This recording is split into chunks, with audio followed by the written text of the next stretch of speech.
সালাম আলাইকুম শেখ। আমি ওয়ালাইকুম আসসালাম মালদহ রাহমাতুল্লাহ। কালেচক থানা থেকে বলছি। জি, কোথেকে? মালদাহর কালেচক থানা থেকে। মাশাআল্লাহ, বলেন প্রশ্ন। জি, আমার প্রশ্ন, আমার বয়স অনেক অল্প, আমি 18+।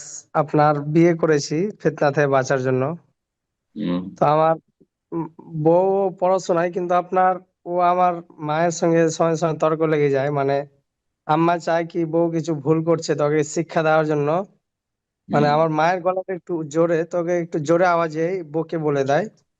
তো হুম। আমার বউ তর্কতে লেগে যায়, তো আমি আমার বউকে জোরপূর্বক ওকে বারণ করি কি তুমি এরকম করতে পারবা না, বা তুমি এরকম আমার মায়ের সঙ্গে করবা না, তোমাকে বকছে তোমার ভালোর জন্যই। আর ও তোমার মা, তোমাকে বকতে পারে। তো আমি ওই জোর করে বারণ করি। আর দ্বিতীয়, আমার একটা ভাবি আছে, ওর সঙ্গেও কোনো ঝামেলা হয় তো আমি ওকে জোরপূর্বক বলি, ভাবির জন্য ঝামেলা হলে তুমি ছোট হয়ে থাকবা, মাপ চাইবা। আমি কি ওকে ভাই জোর ভাবে আপনার নাসিহাত করতে পারবো, বা আমি কি ওর উপর জুলুম করে দিব না তো এটাতে? না না, এটা চলবে না। তোমার মায়ের সাথে শাশুড়ির সাথে তর্ক করা জায়েজ না, প্রথম কথা। হ্যাঁ, কথা কথা উত্তর জি, করা, তর্ক করা জায়েজ না। তবে ভালোভাবে বুঝাইতে পারে, হয়তো অনেক সময় শাশুড়ি ভুল বুঝছে অথবা সীমা লঙ্ঘন করছে, নরম ভাষায় বুঝাইতে পারে।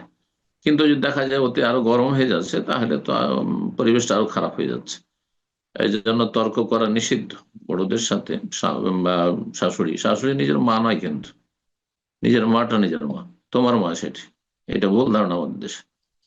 কিন্তু শাশুড়ি, তারও মর্যাদা আছে। যখন স্বামী, কারণ শাশুড়িকে সন্তুষ্ট রাখলে স্বামী সন্তুষ্ট থাকবে।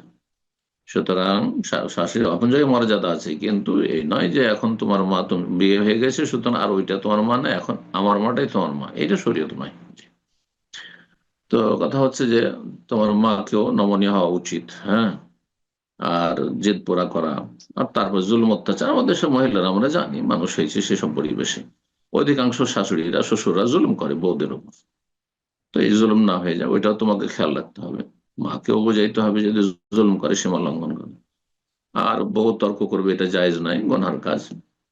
আর ভাবির সাথে বা ঝগড়া করা জায়েজ নয়, ঝগড়া কারোর সাথে জায়েজ নাই। সে বাবুল মুসলিমে ফসুক, মুসলিমের সাথে গালমন্দ, এমন কিছু পরিস্থিতি তৈরি করা যাতে গালমন্দের পরিস্থিতি চলে আসে। হ্যাঁ, এটা ফুসুক, ফাসেকের কাজ, এগুলো না জায়েজ কাজ। যথাসাধ্য এড়িয়ে চলবে। হ্যাঁ, ওয়ারে জানিল জাহির, যদি দেখা যায় যে মূর্খামি করছে, হ্যাঁ, বড় জাল, ছোটর উপর বাড়াবাড়ি করছে অথবা অন্যায় কথা বলছে, তাহলে ওয়ারে জানিল জাহির, আল্লাহ বলছেন যে এড়িয়ে চলো, উপেক্ষা করো। হ্যাঁ, কথার উত্তর দিও না। একটা কথা বললে মুখ বন্ধ হয়ে যাবে। নাসিহা করবে, স্ত্রীকে বুঝাবে, বুঝাবে। আল্লাহ রাব্বুল আলামিন তাকে নাসিহা কবুল করার তৌফিক দান করুন। জি,